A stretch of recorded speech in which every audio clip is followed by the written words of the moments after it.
Ladies and gentlemen, welcome back to the American Bowhunter, the official podcast of PSE. I'm your host, Zach Plasica, and I've got Mr. Jake Roberts of Wayward Ridge, former Green Beret, all the way from Indiana. Yeah. So you made a special trip on the end for us to do this podcast, and just so happened, worked out on a Veterans Day weekend. Yeah, nice Veterans Day special. Completely unplanned. It was too. I know you said this morning, I'm like, man, I just thought about that, I think Saturday. Yeah. I was like, this worked out absolutely perfect. I was on the way here actually just an hour ago thinking, man, did he get me to come down here specifically for Veterans Day? Because he got me. It worked, man. It was perfect. So I figured that's be a great episode to do with you, because you're in the industry now, officially part of the industry. You know, like we talked about, former Green Beret, and then you started this company, Wayward Ridge, which we actually met in my shop. Yeah. You came in, was it last year? Yeah, it was last year, sometime in December. I know the season was long over, and I hadn't launched Wayward Ridge until the 6th of December, I think. Oh, so it was brand new when you launched it. Yeah, it was brand new when I came into you. I didn't even bring any product to you. Yeah. Because I remember it, because I was like, man, I really regret not bringing in some product, because I had some industry questions for you about, you know, how do I, where do I go? How do I reach more people so I can get my product out there? Yeah. Did you go to ATA?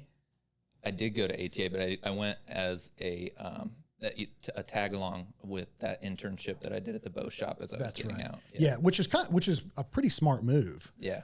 So what'd you think? How'd ATA go for you? It was awesome. Yeah. Everyone that was there said that it was smaller than what it had been before. Mm-hmm. I had nothing to refer to agree with that or disagree. But from what I can see this year, is ATA is going to be much larger. They've really expanded it. And I think they've made some changes, and they're incorporating some different things. I think the biggest problem was all your major brands had pulled out. Yeah.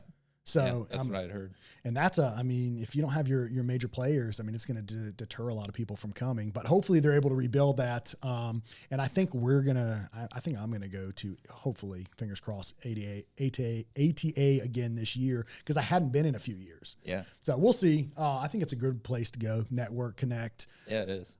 Especially if you're a vendor looking to reach, business to business. Right. Trying to find those guys. And now they have actually consumers coming in this year, which is a huge change for them. Yeah, I wonder how many people it's going to draw in. I bet a lot. I'm really curious. Yeah, because who wouldn't want to see what's coming out next year? Right, right. Who wouldn't? Yeah, and I'm curious, because all the new bows drop.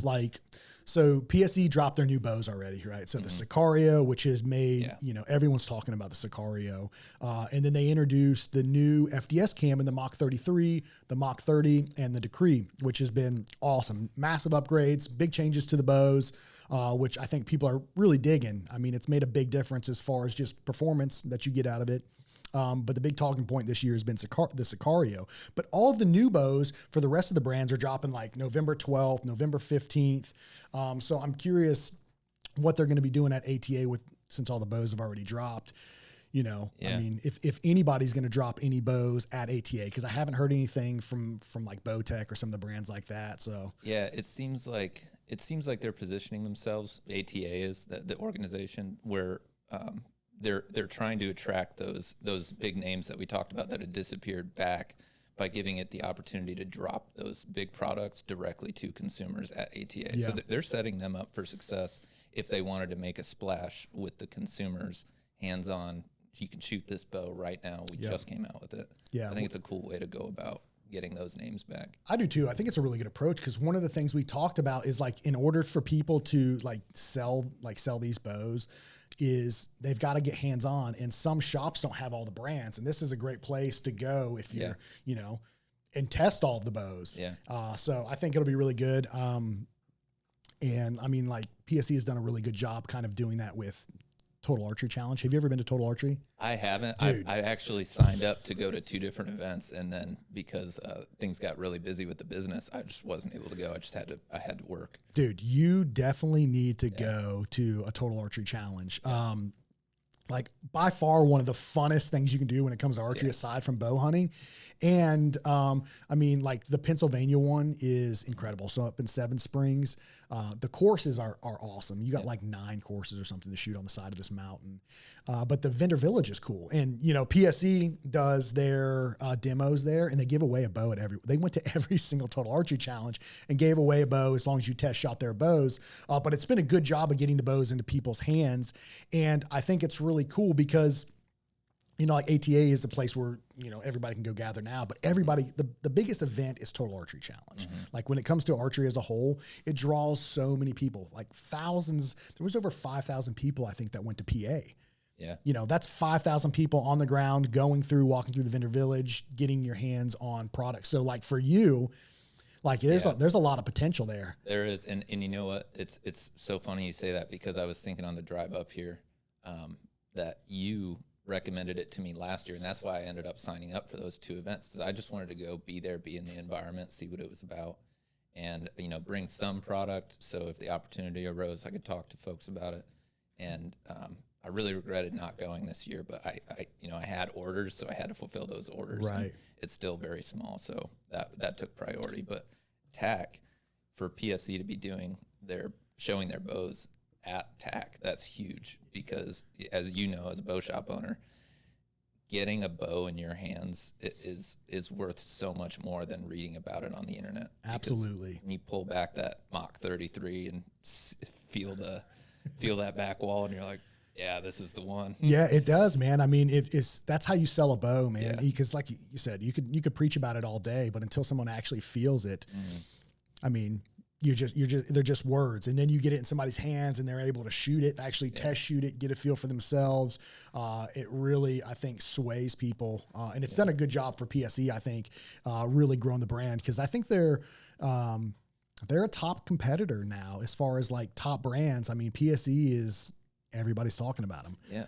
And you know, talk about PSE, they're beloved by archery shops all over the country because of their tunability. Yes. It's so easy to work in a bow shop and tune a PSE bow and get a guy out the door. Like, so when you talk about, you know, we were just talking about how it's starting to become a volume game for bow shop owners. Well, if I can tune 3 PSE bows in 2 hours and get guys out the door, then, you know, It's hard to argue with that. yeah, can't argue with that. That's it. Whereas if I work on a more finicky bow for 4 hours, I'm really actually hurting my ability to treat or to attend to other customers in the shop. Yeah. So Wayward Ridge. So where did that come from? Because so you got out of the military. Was it last year or? It was actually February of this year, 2020. Okay, so you're fresh out. Yeah. So. And then you took no downtime whatsoever. Zero time. To get this brand kind of stood up. And, you know, whenever we first talked, you're a saddle hunter. Like that's what you gravitated to. Yeah. So where did Wayward Ridge come from? So Wayward Ridge started as my own form of therapy. So I was doing an internship that you can do as you're getting out of the military. It's called Career Skills Program, CSP, where you get to go work in some industry that you plan on being in the future after the military. And it's a great program. I'm really glad the Army does it. And I went to work in a bow shop because I knew I loved the archery industry. I wanted to be a part of that. And when I was in this bow shop, I was really discovering how therapeutic the woods were for me, because I retired. I medically retired for head injuries. I had one too many head injuries. I had a lot of pain, a lot of nervous system defects from that. So being out in the woods gave me a purpose, a mission, if you will, and that allowed me to focus solely on that. So I really didn't even notice the pain anymore. So all the treatments and all the shots and all the medications, none of that compared to just being in the woods trying to learn something about deer or hunt an animal, like really hunt that animal. And that's where the Wayward came in for Wayward Ridge. I was very wayward at that point in my life, and that's how it really got its name. But the brand was born in a bow shop that Herndon Archery, right next to Fort Campbell. Brian Scheisser, awesome guy. a terrific bow tech and awesome bow shop owner. You talk about, bow shops that are like barber shops. That's one of them. Yours is obviously one too. Guys gather here. It's a community. And that's where I found a home. And that's where I did my CSP at. And, we just got to talking about gear. And, we were talking, and we both made our own gear. Like, we modded the hell out of it. And on the teams, there's not a one-fit solution to everything. You make a solution, and that's what's expected of Green Berets. You're supposed to solve problems. You're not supposed to bring new problems with you. And Brian really supported me making the gear, and I actually just bought a 3D printer because I wanted to more heavily make gear for myself and for Brian. And then we realized, oh, this is way better than anything we've found. So let's start selling it in the shop, and let's start, sort of monetizing this and getting it out to other guys, because we think we're onto something here. And so that's how Wayward Ridge was actually born. That's where its inception started. Yeah, I mean, which is cool, man. I mean, like we talked about, you had no downtime. You went into something right away. You you built this thing, which is, the name, honestly, is very cool. Yeah. I mean, when we first met and you were telling me about it, I was like, oh, this dude's on to something, man. And then you showed me, you actually sent me some of the products, I think, a couple months later. The thing I like about it is I take the minimalist approach. Yes. I like simplicity. Yes. And I like because it's very, very easy as a bow hunter to just add, right? Like to the bow, whether you're adding, the bow shoots a little bit better if I add a little bit more of this or that. Yeah. And before you know it, you've got a pack full of stuff you don't need. You got stuff loaded on your bow, and you're going out there to hunt. Yeah. And you've weighed yourself down, and your approach on things is refreshing. I like it. It's simplistic, but it works. And from the way it packs, to the way it wears, to the way you can carry it, and to the way you deploy it, it's an awesome system. Yeah. And I'm talking about your actual the hanger that you've created, the bow hanger. And it's funny. I was watching some of your videos the other day, and they're 3D printed, and you're like, they're only weight rated for this, but you're out there, you got them between two trees and doing pull-ups on it. It just shows the durability of the actual product. Yeah. I just had a guy message me yesterday, and I was talking to him, and he said, man, I was really turned off to 3D printed products. I had a bad experience. And that's totally fair. I surely am guilty of this. When I pick up something, I want it to be dense. Right. A piece of gear, like I want it to be dense and heavy. And, that was my understanding of quality before. But what's cool is 3D printing is, and we're going to catch a lot of flack for this. I am 3D printing for gear that is not, that is accessory based in saddle hunting. 3D printing is the best medium for making gear. There's no other medium that will replace it in the next 10 years. Really? So yeah, and I'll expound on that a little bit. So you have metal, which is great, solid. You can get aluminum, titanium, super light, super strong, no problem there. So you can get gear that's metal and have it pretty close in weight to the 3D printed stuff. The 3D printed stuff is going to be lighter. There will be a critical mass when you go super minimalist, where the metal stuff will actually be better because it can have just less material and still have its strength, obviously. But where 3D printing really shines is noise reduction, one, and two, internals. So any piece of metal is either going to need to be folded and hollow in the center, or it's going to need to be completely filled in the center. Whereas with 3D printing, I can put something called a generative lattice in there. And that's a big word to say.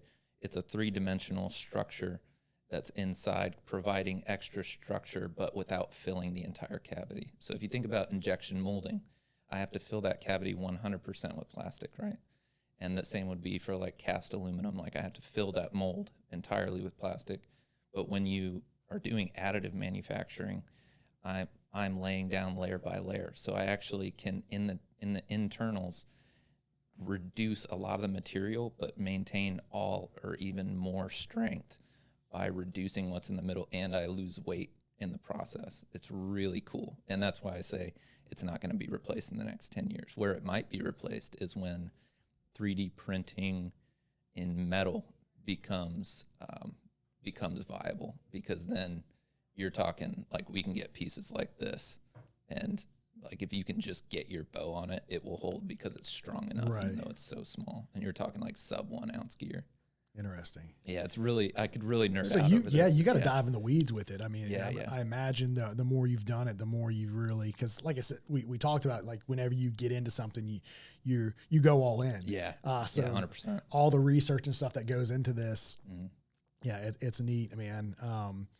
And it looks like there's been a really good response from what I've seen from the people that have utilized the product, because it goes perfectly with saddle hunting. Yeah. Like lightweight, low profile, minimalist approach. Yeah. And that's what I love is and you're using the right word. You're saying minimalist, whereas I think even I have a tendency, I call it ultralight, but when I say ultralight, I mean something completely different from what our industry is calling ultralight. So when ultralight started coming to the archery industry, it was really a comparison of non-saddle hunting versus saddle hunting. So, you're walking in a 25-pound climber versus a 20-pound saddle setup when you have everything all together. That was ultralight. But when you look at other outdoor industries like hiking and camping specifically, when you talk about ultralight, these guys are sub 10 pounds. And when you look at what they're packing out, they're going out for 3 to 5 days, and they are bringing exactly what they need. There is not a single piece of waste. Their toothbrush is just the toothbrush head. They have 2 meals, maybe 1 meal per day, and enough toilet paper for 6 poops, and not a single more. Just enough. Yeah, just enough. And that, when I think about ultralight in terms of Wayward Ridge, that's the approach I'm trying to get to. And I think that guys are weighted down with too many ultralight products. So we have, we have our core pieces that if you want to saddle hunt, you're going to carry, your platform, your sticks, your ropes, and your bow. That's pretty much it. That's all you really need to hunt. And when you get out there, you want to add things to increase your comfortability, and then we're just kind of running back toward not being light at all. And you're really not using ultralight the way it's supposed to be. And I want to show guys that their gear doesn't have to be like that. You just need what you need to get the job done. And then the approach is to go in the woods with exactly what you need and with products that last a lifetime. Yeah, I like that. What's funny is there's some people, like, I love reading comments on, like, there's a big, like, almost like people butt heads when we talk about like saddle hunting versus non-saddle hunting, essentially, is the conversation. And people are like, I would never do that. I like to be able to go into the tree and fall asleep. And I'm like, our goal is not to sleep in the woods whenever we're hunting, man. Yeah. But some people really, they just, comfort is king for them. Yeah. And I like to take the approach, if I can make myself more comfortable, right, the longer I can be in the woods, the easier it is to stay out there, especially when we talk about like extreme cold.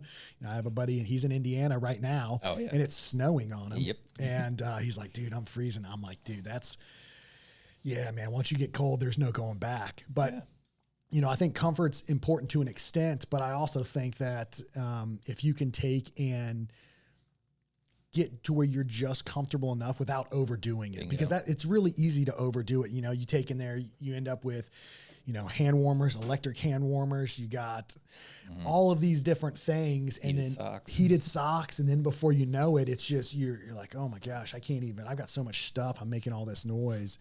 So that's where I think really knowing your gear is important. And I think that's where saddle hunting has really come in. And a lot of people have really gravitated towards it, is just because it allows you to really get anywhere into anything. And it's real big here in Eastern North Carolina.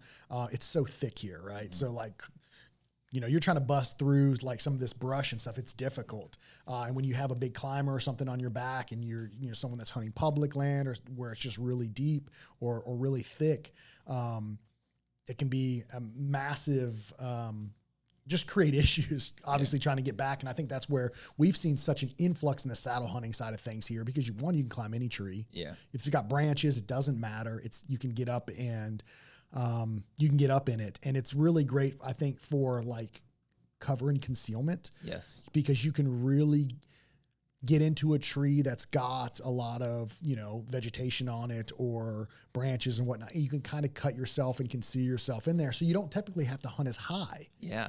And that's what I love too, is I really encourage a lot of guys to not hunt as high, because it's almost like we're going the 4-stick route and trying to get 25 feet up a tree. And there, that's a tactic. That's certainly one you can use.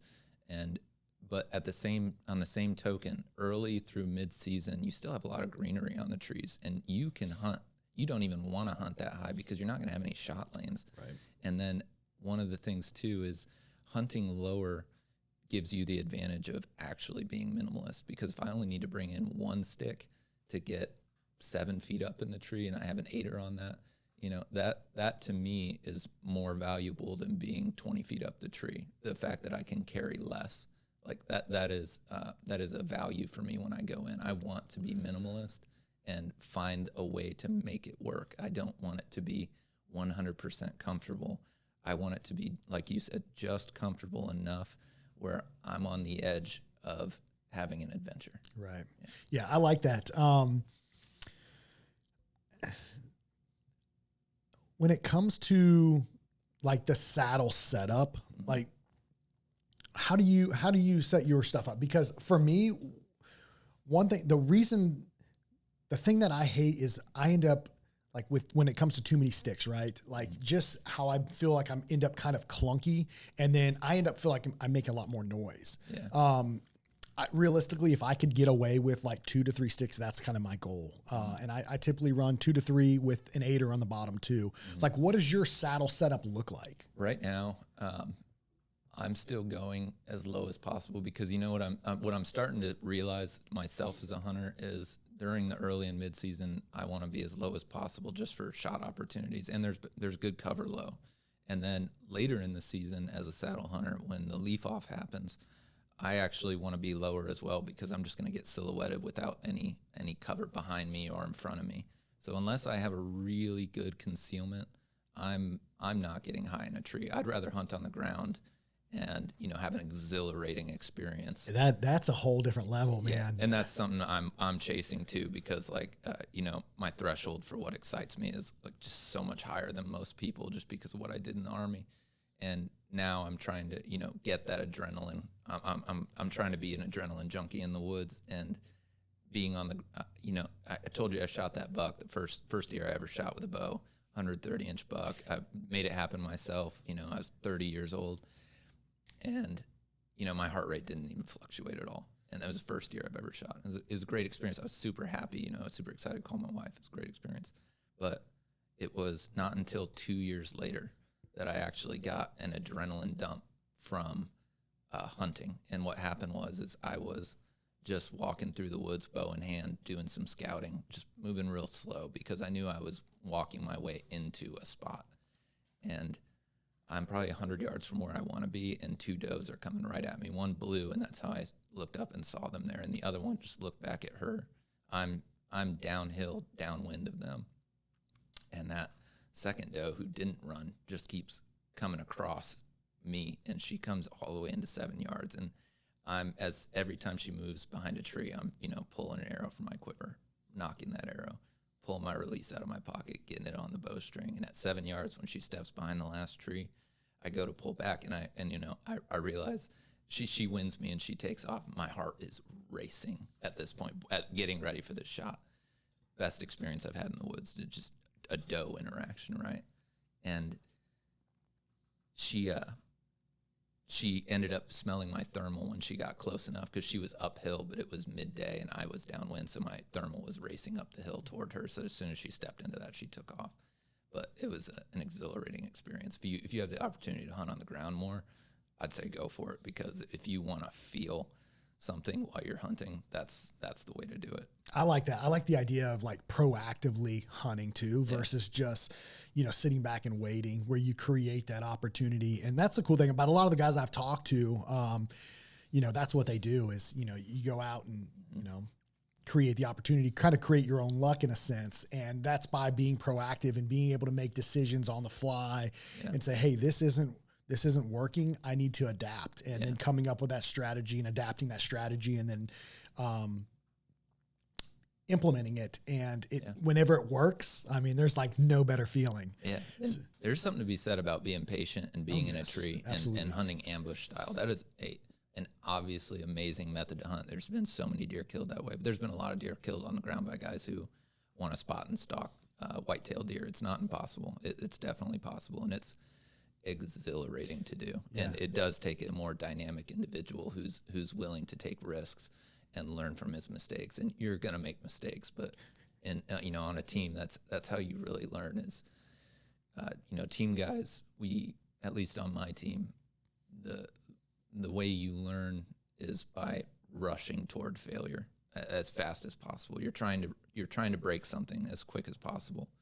So, when I go out into the woods, as I've gone out the last few years, I've been racing towards failure at every point. So I want to get as close to deer as I can. I want to get up in their bedding area. I want to see what winds I can get away with. I want to see what movements I can get away with when their head's moving. The things that we take for granted when we're learning to hunt. And I want to test those limits. Like, where can I actually get away with something? That way I can really walk right up to that line, reach over, do what I got to do, and get back on this side, Yeah, no, that's awesome, man. I think it's a good approach, and I think that's what makes it really fun, man. And it keeps it fun, because how many times do you go sit in a stand and it's just like, And whenever you have those days, I mean, if you get the opportunity, why not go push the limits, especially if you're hunting public like you do, right? I understand, like, more so like private property where you don't want to go blow it out. Right, yeah. It's a different approach. Yeah. But if you have the ability to go out, get down, and make something happen, why not? Yeah. And it's funny, we were talking about, I just got back from Kentucky like a week or two ago, and I had that same experience. It was raining, and I kind of was, just trying to locate a good mature deer. I mean, I had already been there for 3 days, and finally the rain came in, and I was like, oh, this is a good opportunity to get on the other side of this property and, maybe make something happen, right? Mm-hmm. I can get in here. I can actually, I'm going to be quiet. Mm-hmm. The wind's in my favor for the most part. And, let's go. And I was slowly, when we talk about like moving through the woods, just every step, it was take a step, stop, observe, and just kind of watch and glass and slowly do that. And I'm like, I'm going to do this all day. Like, I don't really have an end goal where I want to be, but I want to kind of observe this area and see if I can find something and maybe bump something out and then set up there. Yep. And it's funny, man, I was creeping along the side of this ridge, and I was glassing over this bowl, and I saw a doe. I saw her walking the edge of this bowl. And I was like, oh, here we go. So I got up and I set up under this little cedar tree. Mm-hmm. And I just got down on my knees and just waited. And she came out like, it couldn't have got any better. She was like 12 yards for me. And I drew my bow back, and she walked a little bit too far, and there was a tree right here. And I couldn't go any further with the bow. So she just happened to wander by, and, it's a cool experience. It was just a doe, but the ability to be that close at eye level is always exciting. Yeah. Being in nature is one of the great things about bow hunting. That's part of why we all love it. That's the consolation prize we take home when we have that all day sit and we don't see anything, is we got to see nature. We got to be in it. We got to, for lack of a better term, just feel creation and just be one with everything around us. That's one of the great consolation prizes of hunting. But when you get to go out there and do something like see a doe and interact with that deer, your prey, as soon as you are at that range, that'll make your heart pump, man. It does. It's awesome. It makes you feel good too, because you're like, I'm doing something right. Like, my woodsmanship skills are developing and I'm becoming better. Because I feel like every year, right, you're constantly a student of the game. Yeah. Right. You are always going to be learning. And that's something I've taken away from all the guys that I've sat down and talked with over the last couple of years is, they're always evolving and looking to expand on what they're doing and become more proficient, more efficient, more well-versed in the game. And they're like you, pushing boundaries, trying new things, and willing to try new things. And I think that's what keeps it interesting, because bow hunting is already hard enough, right? Yeah. It's challenging. There's a lot of variables stacked against you, and everything has to really kind of align in order for you to capitalize and be successful. And I like you said, I think that's the draw to the bow hunting side of things. Yeah, just absolutely. That constant battle. Yeah, and we were talking about before this. You had a buck recently that was just did exactly the opposite of everything that we I don't know if you want to share something about that before I go into this. Yeah, it was funny because I was up there and I had bumped him out. Yeah. That day. This is from after that doe interaction. I ended up at the top of this drainage ditch. Like they say, right? They're going to transition through there, bed up in that area. And he was actually bedded down below a handful of does, right? I bumped him out. Everybody left. And I just sat there and kind of watched this area and just kind of took it all in and kind of wandered around it just a little bit without I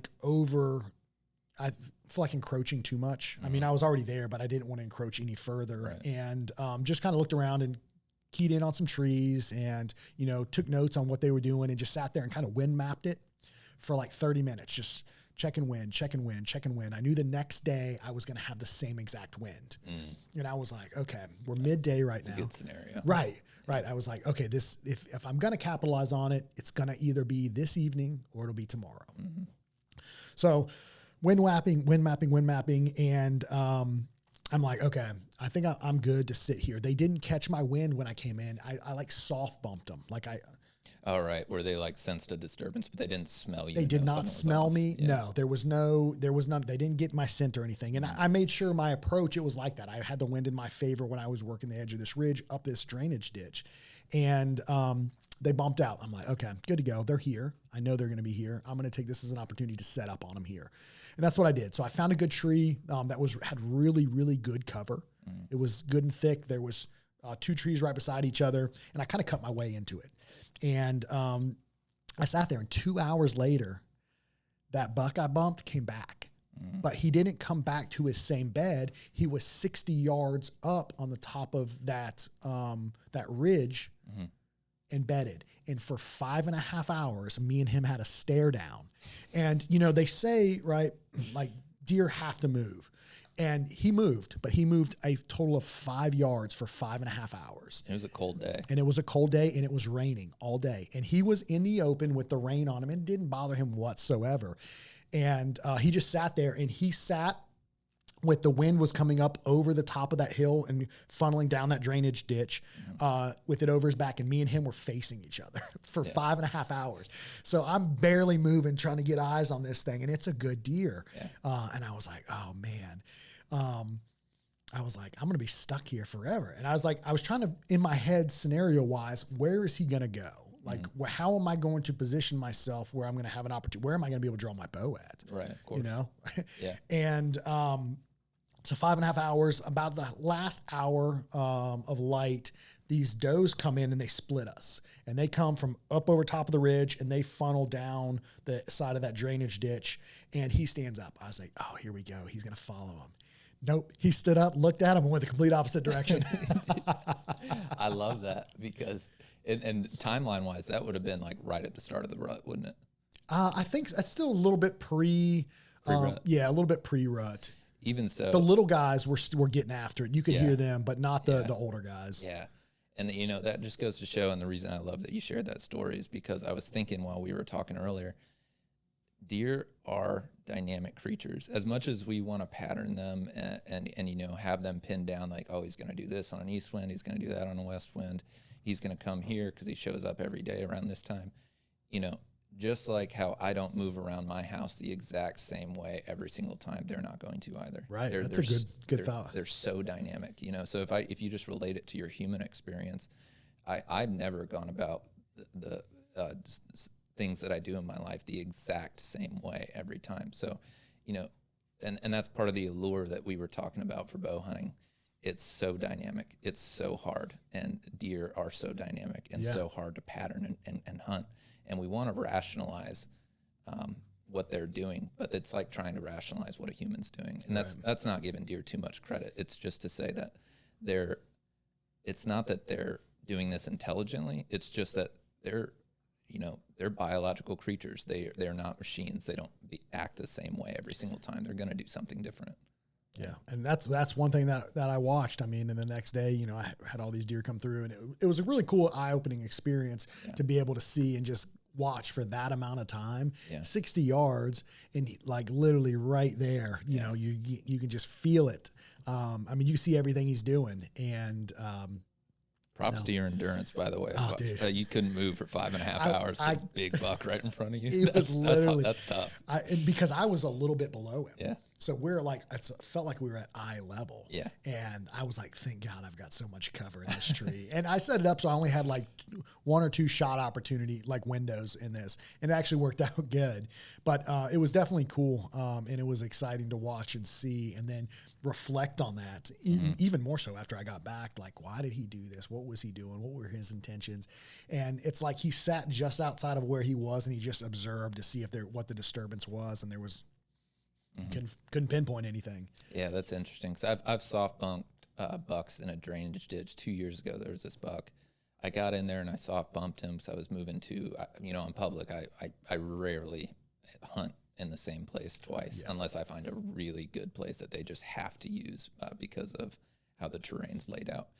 And this buck was sleeping inside. He was bedded down inside of a dried out creek bed.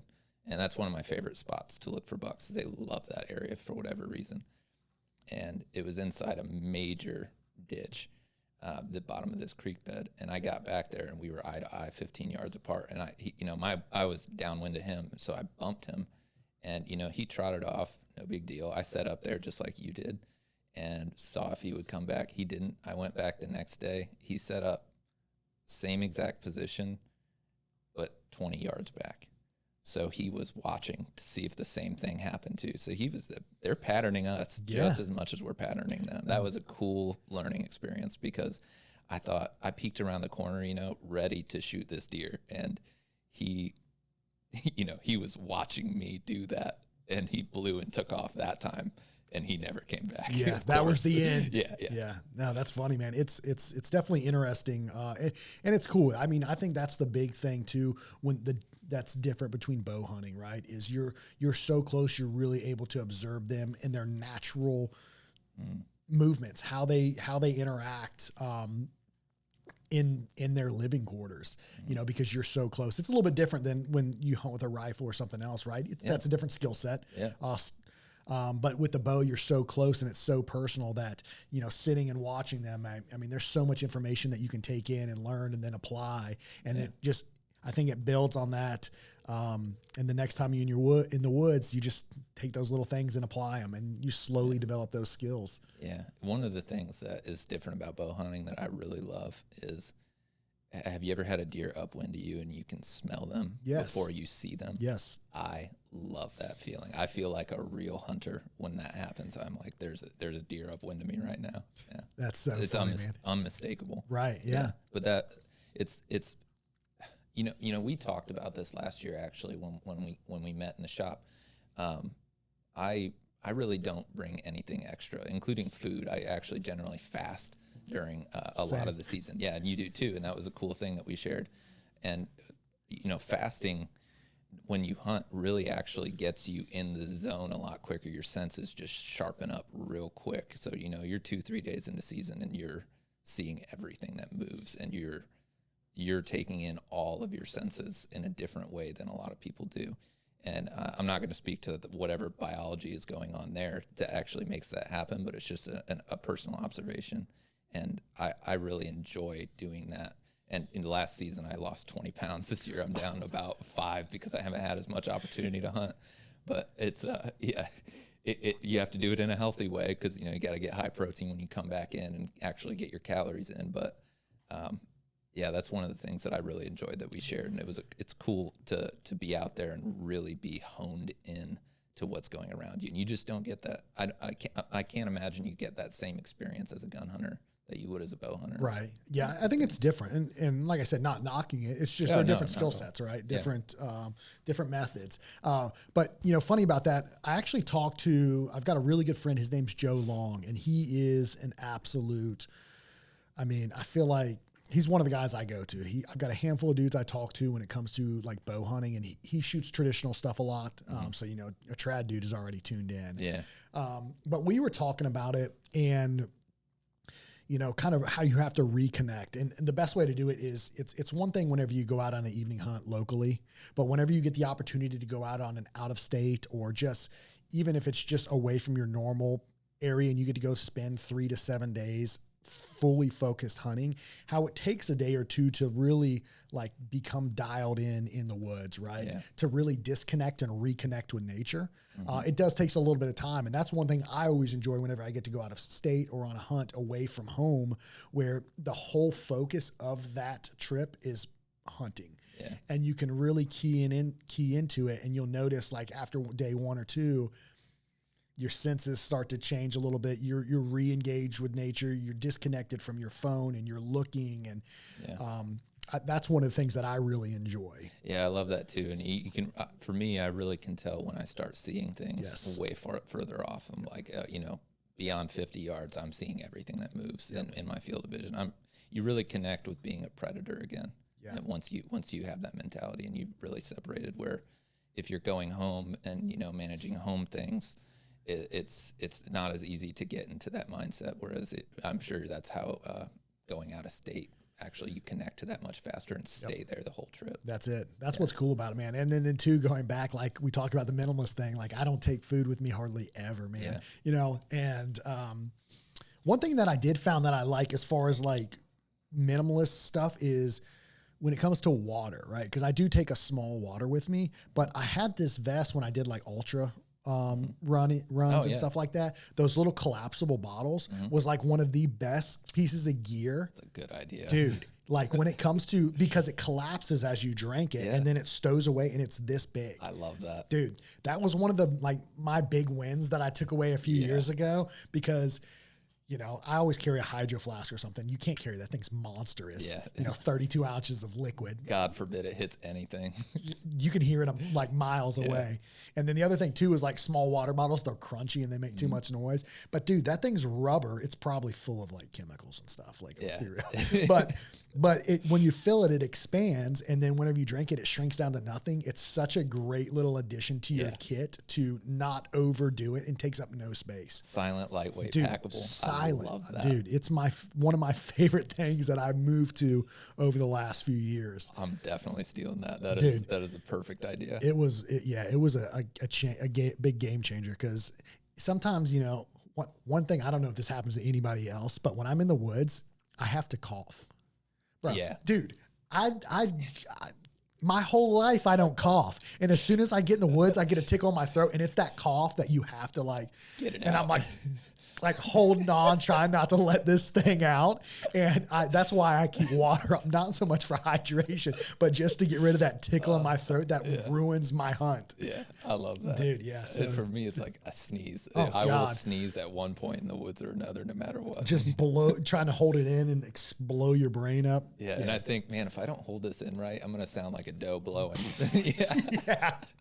Oh, that's so funny, man. The struggles of bow hunting. Yeah. Oh, dude, yeah. You do something else that you told me about last year, and I love this, even more minimalist than how I go, because obviously I use a bow hanger because I make them.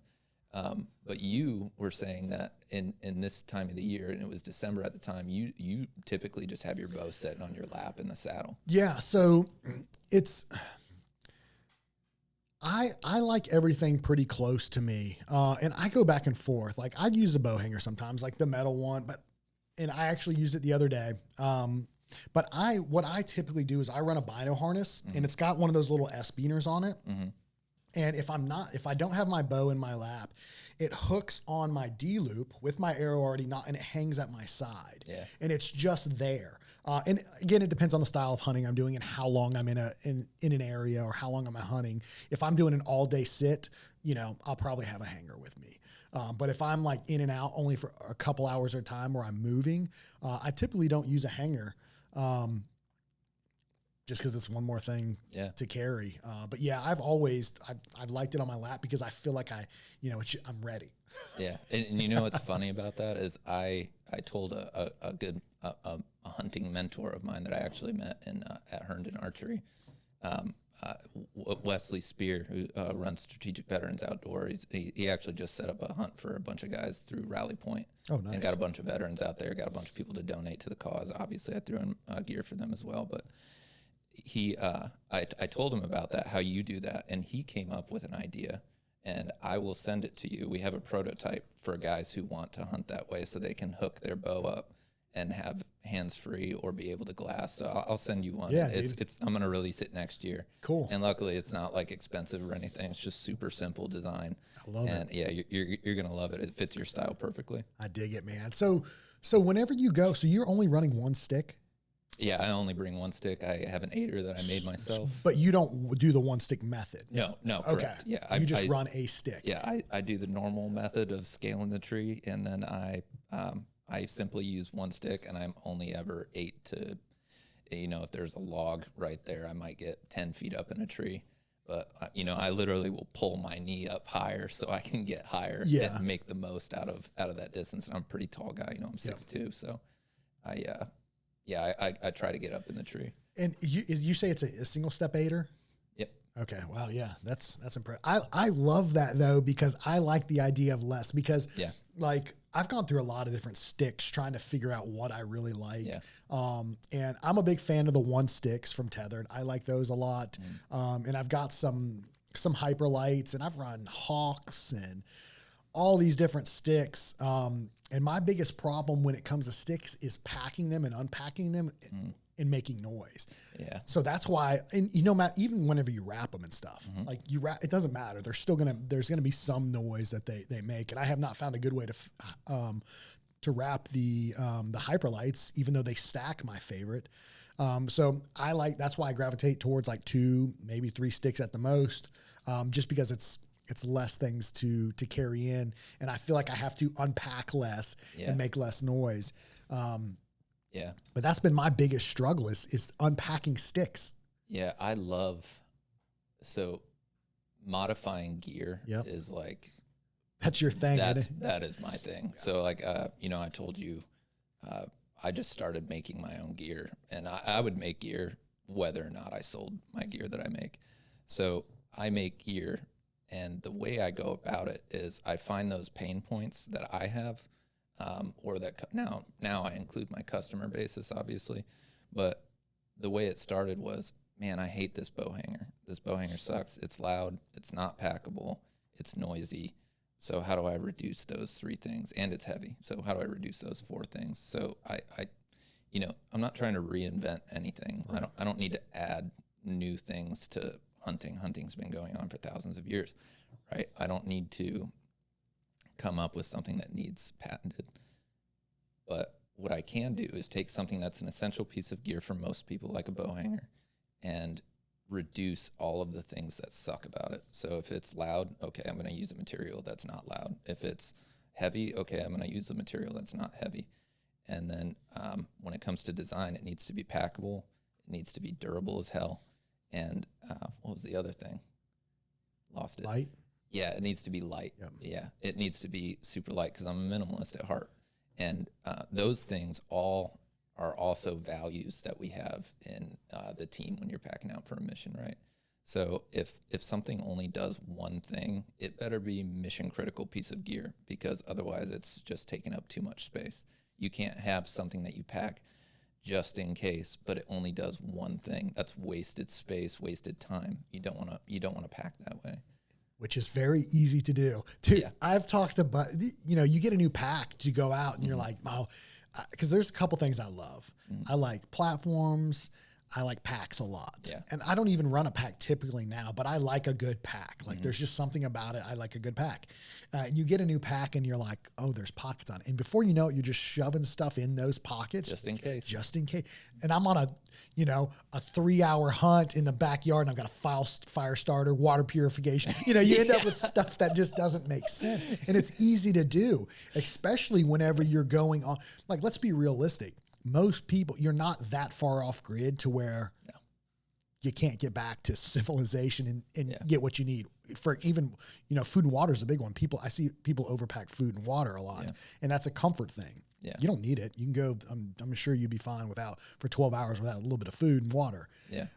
But it's just very easy to do with this gear.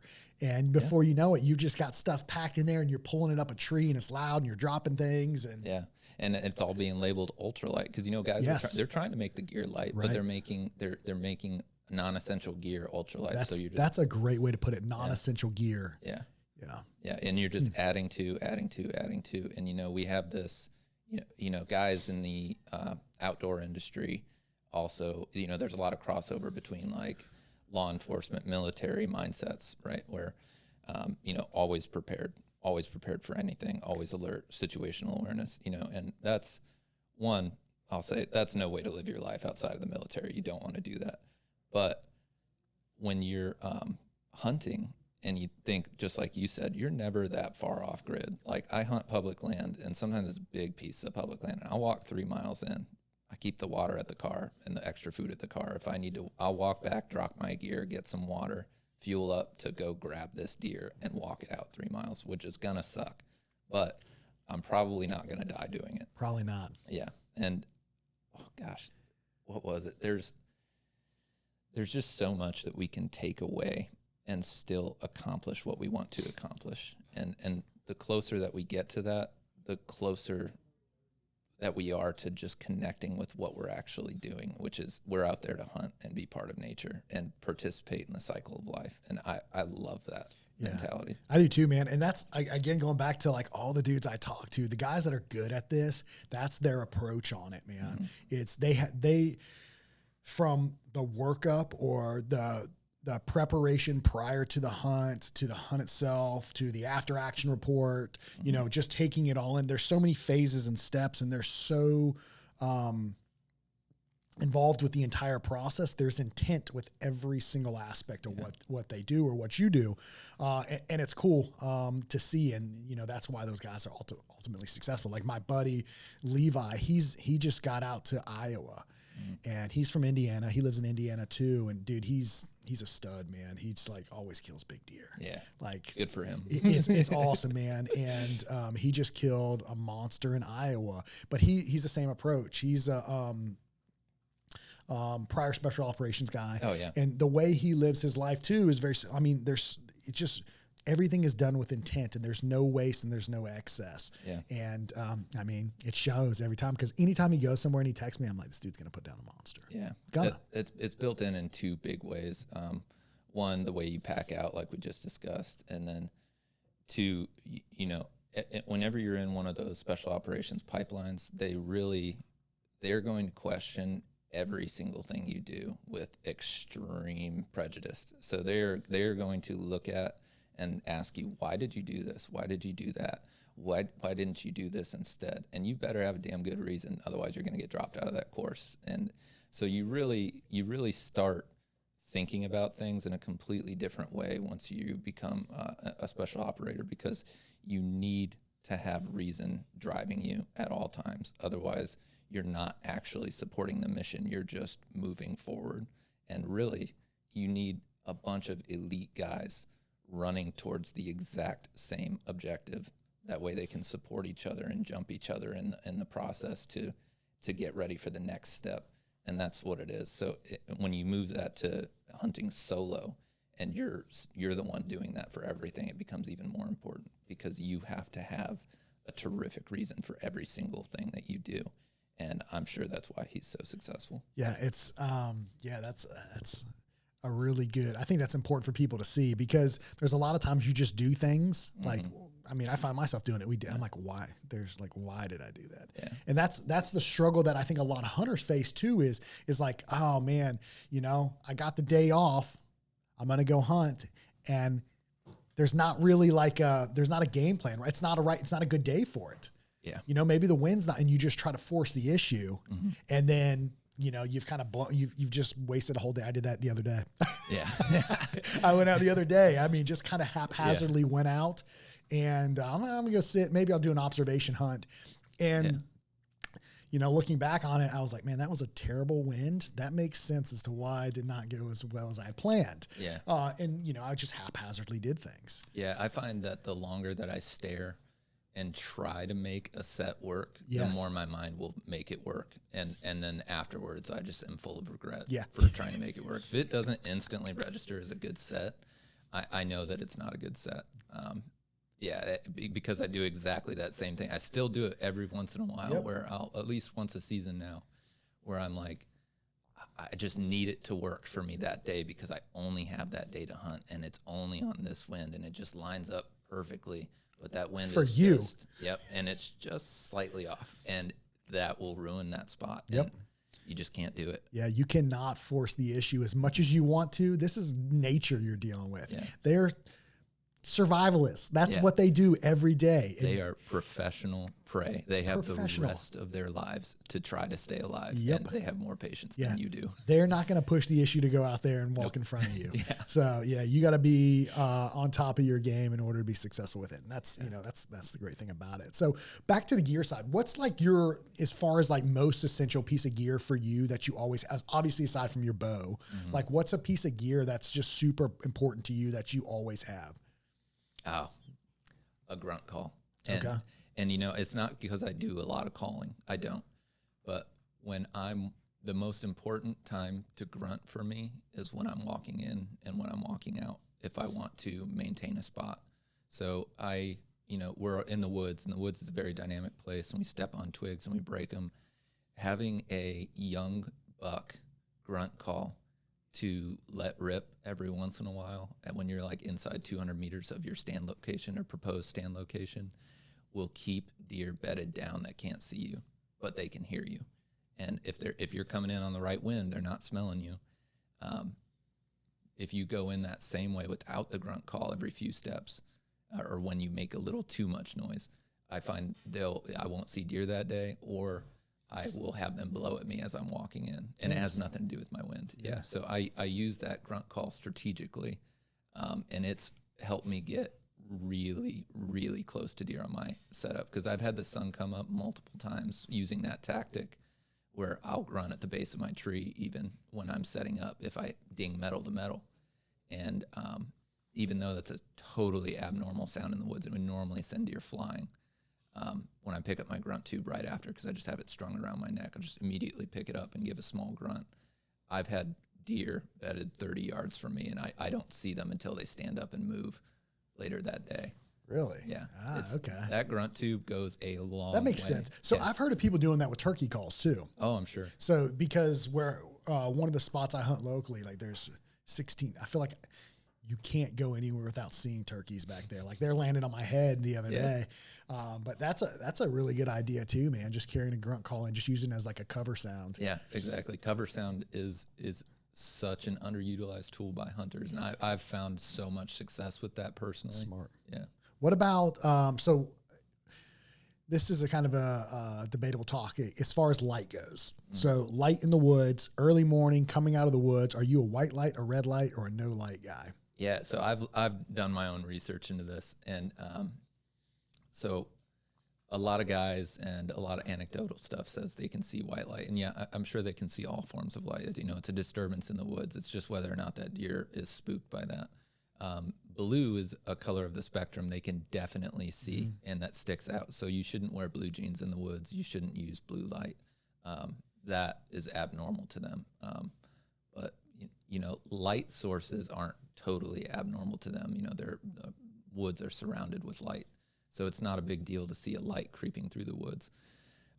The further back you are, obviously, the more abnormal. Maybe the more you're going to see those deer spook. I think that red light is much more dim in the woods. That's why we use it in the military at night. Not in special forces. You don't use any light at night, but when you're doing land nav and the guys doing it in the regular army, they're allowed to use red light or sometimes white light if their unit's really casual. But when I go out in the woods, I go full white light. Do you? Yeah. Man, you're the full white light. Dude, more and more people I talk to about it use a full white light now. Yeah. And they're like, dude, I'd rather use light and be quiet moving through there. That's a piece. So versus falling through the woods with a red light. So maybe I need to take that approach, because all these dudes like you that I talk to are like, dude, I run a white light. I'm going to run a white light. I don't run red. I'd rather see what I'm doing and how I'm navigating in and out so that my access is better versus, getting off path and red light, bumping in and falling through everything. Yeah. And that's the essential piece. Okay. It's what it gives me. It's always a compromise. Anything you do in the woods with deer is always a compromise. So when I go in with the white light, I am able to see what I'm doing much more clearly. I'm able to more efficiently go to the stand that I want to go to and find the sign that I want to find. Because if I'm setting up on public, I probably haven't hunted that spot before. Yeah. I've maybe scouted it once, or I'm just going in totally blind. And which for me, that's like 90% of the time I'm going in blind. I haven't pre-scouted it or anything. I just e-scout really, really hard because, being an SF guy, I'm really familiar with topographic maps. It's like a superpower. See, that's what I need to get better at. Oh, yeah.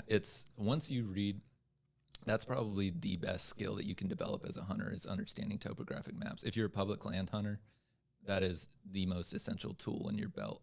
As good as you can be as an archer and as a hunter, if you can't go where you can find deer, it doesn't matter. Truer words have not been spoken. Yeah. You can go hunt. This looks like a great spot, and there's never a deer through there. Yeah. No, that's really great. So what about like navigation for you? So obviously you're very well versed in navigating, even in the dark. Yeah. That's a struggle for a lot of people, man. Yeah. Like what's your tips or do you have any tips or tactics for that? I mean, because it's, even if you're familiar with a spot in the woods, right? It is so easy to get turned around. Yeah. It is. What tools do you use? I think if I was going to recommend anyone a really high yield way to just change something right now is when you're navigating on via GPS, because that's what most guys are doing, right? Set it so that you're actually showing which direction you're facing, and that'll keep you on track a lot more and heading towards that instead of just looking at a north, south, east, west.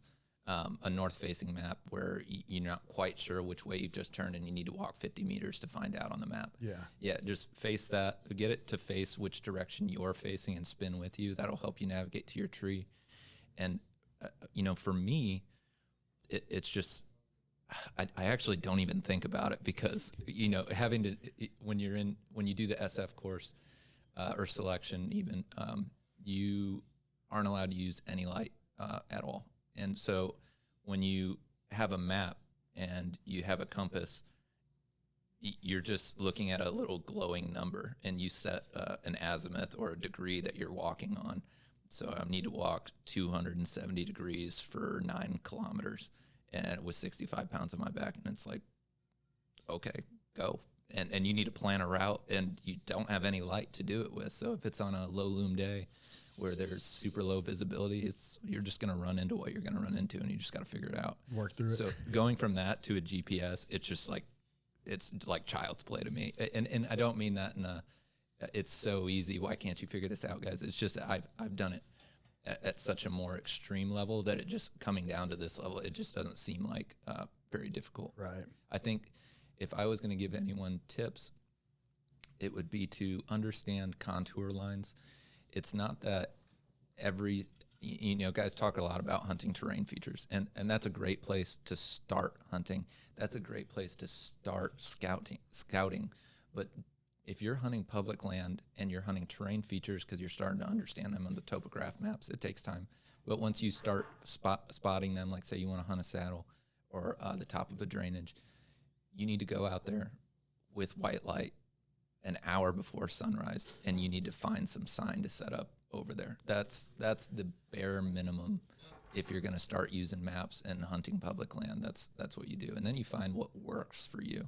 For me, it's my favorite setup is finding a massive drainage that has several branching drainages that kind of arc, and as that comes up into at least three different positions, those deer will run the top of all 3 drainages. And I not only have one opportunity, I have 3 opportunities to 3 different positions I can hunt.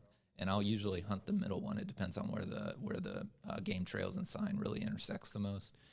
And that's my favorite setup, because if you hunt that during the rut, those bucks looking for does are just running back and forth through those ridges. So you're big on running white light. Yeah.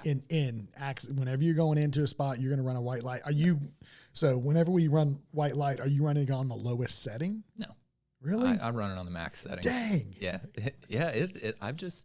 I've not found that it disturbs deer. And you reminded me of an interaction I had last year with a doe. I went to this spot. It was really remote. It was like 4 miles in. It just sucked getting back to it. And I am 50 yards from where I want to set up. And when I get inside 200, I get real quiet, real slow. I only take 2 or 3 steps. I stop. If I made a little too much noise, I'll grunt. If I'm going at a good pace, I'll just be methodical. I took that 3-step pattern, and I hear something move, and I look up, and I see this doe has just stood up and is staring right at me, and she's upwind of me, luckily, and she's staring right at me, and I grunt at her. I keep my light directly on her eyes, and I'm using a headlamp, so I'm just turning and facing her as I'm walking around her, staying on the downwind side.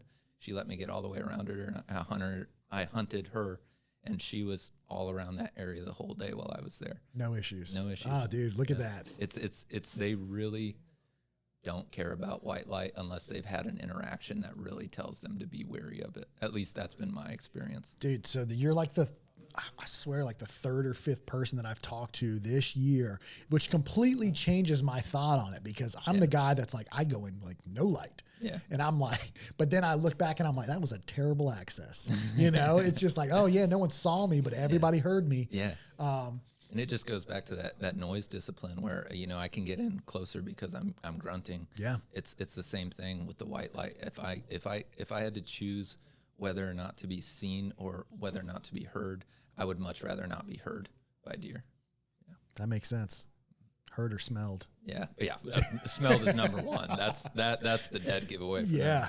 There's no beating their nose. Man, that really changes things for me. So I'd be curious, guys, too. So like if anybody's listened to this, like what's your experience with as far as light sources go? Are you a red light? Are you a green light? Are you a white light individual? Drop some comments and let us know, because I am very curious. The more people I've talked to, the more people have given me that same advice. They're like, man, I'd rather be stealthy and quiet and see where I'm going. And it's so much easier to locate your tree too. Like you try to locate a tree under red light. Mm-hmm. You look up and you can only see like 3 feet. And then you try to climb it and then you're like, oh, this was terrible. Yeah. There's nothing I can do. Zero concealment up here. Zero. Yeah. Or there's so much concealment that I'm like, yes. There's nowhere you can't move. Yeah. Oh man, that's good stuff, man. So waywardridge.com. Yeah. That's where they can find you. You make a killer bow hanger. You've also got some cool accessories on there. You've got a neat little quiver. Yeah. The pocket quiver. Yeah. Is that what it is? Yeah, it is. And then the other thing I saw that was super cool that you have is your phone. Yeah. Thing. Is that new? Yeah. So I actually I was developing it last year when we met, and then I filed for a patent in July. And so that's patent pending, actually, because it's a magnetic phone hanger that has a reversible shelf that you just lock in right to your tether carabiner. And so it sits right in front of you. And that was kind of born because I missed a true booner because I was texting my wife in the morning, hey, I just got up in the tree. I'm all set. I love you. I hope you have a good day. And by the time I looked up, I had 3 doe down to my left, and I'm facing the tree. I had 3 doe down to my left. One's looking at me, and on my right, I have a small buck, and then I have a booner, a true to form booner, like 5 yards from me. And I'm like, it's just first light. It's the nautical twilight where I can see gray light. Yep. A lot of folks call it. And so I have to make a really critical decision here, and because I am not about to move. And this is public land, so I'm super aggressive hunter when it comes to public land, because where I was hunting Fort Campbell, you have guys, you don't get access to the same hunting location every day. It's training areas, and they close them off for actual military training. So guys move through there, the bucks just don't stay. So you have to be aggressive if you want to get it done. And the thing about it, the thing that happened was I had to decide whether or not to put my phone away and grab my bow and try and take a weak side shot on this buck, or just let them all walk by. And I like risk. So I did what I knew I had to do. I stowed that phone and grabbed my bow in the same motion, and I came over the tree, and obviously I spooked those doe. They blew at me, but the bucks were upwind of me, so they weren't worried. The does, if they had kept coming, they would have smelled me. Because it was morning, my thermals were dropping right there. The wind was blowing right before where they stopped, so they might have stopped because they smelled me. So they blow, they bust out. The buck stops, looks, sees a little movement, and then he runs out to 40. And I'm like, 40-yard shot, no problem. So I pull back to take this shot on the weak side, and it's still gray light. I take the shot, clean miss. And what had happened was, I was like, man, that felt like a really good shot. What the hell? So 5 minutes go by, and there's more light, and I can see directly 20 yards into the shot. That arrow definitely hit some twigs that just had no leaves on them, and I couldn't see them in the low light, but it just totally threw off the trajectory of the shot, and that's why I wasn't even close. Yep. Yeah, and I'm glad I didn't hit him and wound him. That was just an unfortunate thing, but yeah, having your phone in front, I would have much rather had it right here and had one less piece of movement and gotten to it quicker, because I didn't build it for the guy that wants to watch Netflix. What I really built it for was if you need to communicate with your spouse, or you have a family life, because family comes first for me, and if I need a message from my wife, I just want to see it and then move on or respond to it if I have to. And then also I wanted to capture the moment that guys talk about self-filming, and in the hunting industry, obviously the money shot is shooting the deer and catching that on film, and not even just for your promotional or for your social media, but for reviewing the shot cam. That's a big thing too. But what I want to capture is the moment that I shot my first deer. I want to capture that moment again, because my first call, before that deer even went down, he went down 30 yards from the stand, I was already calling my wife because I knew I nailed him. Right. And I've never heard someone so excited for another person and what they just did. And that support and that feeling that my wife gave me, I will never forget. And I realized, oh man, I want to share these moments with her, but you know what? She doesn't care about me shooting a deer. She's like, oh wow, look at that nice shot, dude. Yeah, sick shot, bro. You nailed him right in the pump station. Yeah, no, she cares about me, right? And she wants to see my reaction to it. So it's sitting right there on your tether carabiner. It's the perfect shot, and because it's on your carabiner, the phone mount moves with you. Oh, that's cool. So if you wanted to just see how your shot breaks too, how you do under pressure, you can capture that. And that's what it was actually made for. So I like it because I was looking at it. I was like, oh man, I'm constantly, when I'm in a stand, I'm looking at my phone, looking at where I'm at, looking at weather and stuff. I was like, oh man, this would be great, because in your hands free, it's one less thing I got to I got to tuck it back in my bind harness, because I'm constantly checking weather, checking wind, checking, the Onyx map, and I made a poor decision sitting here again, you know, and then you can just, it's all hands free. I thought it was a really cool design.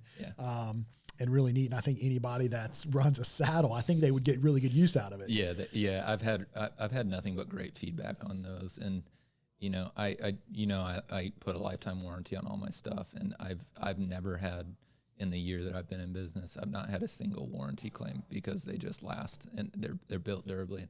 I hate this. I forgot to bring something that I actually flew down here with me, but I was going to show you that 3D printed gear is not all the same. So I printed 2 versions of my bow hanger, and I wanted you to break both of them on the show, because the orientation in which I made them made one, and they were the exact same. If you looked at them, you wouldn't know which one was which, but you could break one in half with your hands, and the other one you would need to put it on the table and apply mechanical leverage to it. And that's the one I obviously sell, but there's a huge difference in quality of 3D printed gear. And that's why I can say that 3D printing is the best medium, because if you actually understand how to make 3D printed gear, you can do pull-ups on it in trees, right? Clearly.